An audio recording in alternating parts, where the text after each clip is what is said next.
दोस्तों, आज तक हम रामायण की कथाओं में देखते व सुनते आ रहे हैं कि रामचंद्र जी ने समुद्र पर पुल बना दिया था। तो आपको बता दें कि लंका जाते समय समुद्र पर पुल नल नील के गुरु मुनिंदर ऋषि ने बनाया था। रामचंद्र जी ने तो 3 दिन तक समुद्र से रास्ता मांगा और जब रास्ता नहीं मिला तो समुद्र को फूकने के लिए अग्नि बांध तक उठा दिया था।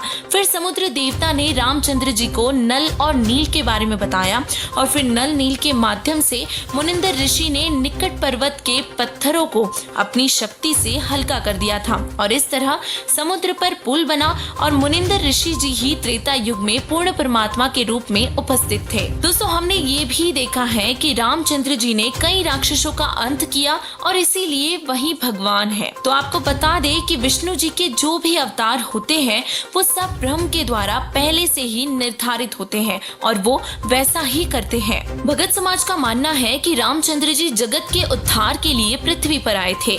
तो आपको बता दें कि विष्णु जी को नारद जी का श्राप लगा था और उसको भोगने के लिए विष्णु जी रामचंद्र जी के रूप में पृथ्वी पर आए थे और अपनी पत्नी के वियोग में अपना सारा जीवन व्यतीत किया था। रामचंद्र जी हमारे पापों को नष्ट कर देते हैं। रामचंद्र जी अपने स्वयं के पापों को भी नष्ट नहीं कर सकते।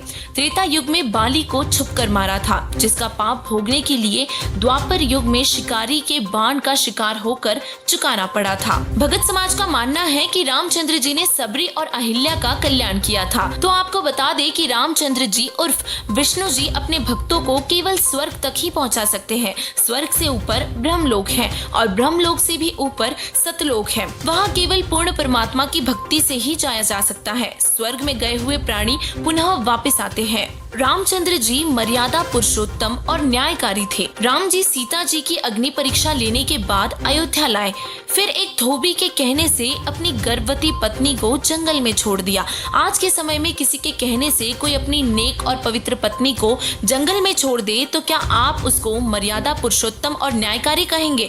आप खुद सोचिए।